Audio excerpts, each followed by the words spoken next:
Այսինքն այս ամբողջ բանակցային գործընթացը ես չեմ առաջարկում, որ մենք հիմա քննարկենք որպես առաջնահերթ նարատիվ։ Ես առաջնահերթ եմ գտնում, որ այդ տրամաբանությունը, որով մեր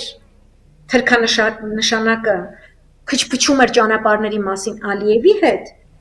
դա խոսում է եկող ռազմական գործողությունների իրական սպառնալիքի մասին։ Իսկ դրա մասին ամբողջ գիշեր խոսում էին օվկիանոսի երկու կողմերում, որովհետև հսկայական սպառազինության շարժ է եւ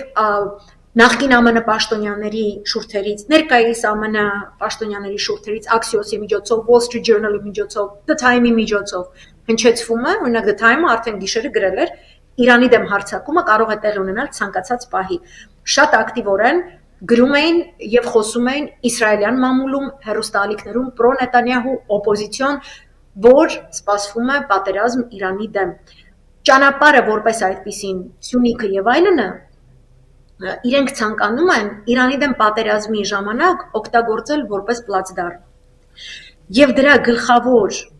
սուբ կոնտրակտորը ինչպես են ասում, ենթագործարքային գործընկերը տարածաշրջանում,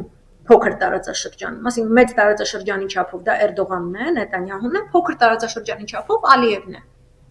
Այսինքն Ալիևը կառավարում է այս կենթանուն, այսինքն որ կողմը ավելի շատ է զիջել,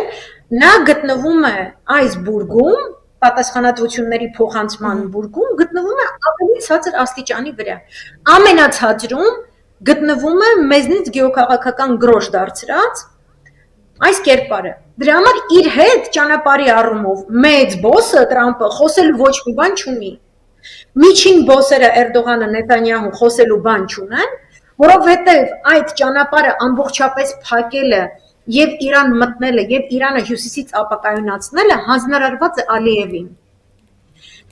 Իսկ Նիկոլից ակնկալվում է բանտարկել, ճնշել կատարյալ թուրքական մեթոդաբանությամբ ցանկացած հայկական ձայն, ուժ, հայ քաղաքացի, ով որ դեմ կլինի նման գործողություններին։ Դրա համար,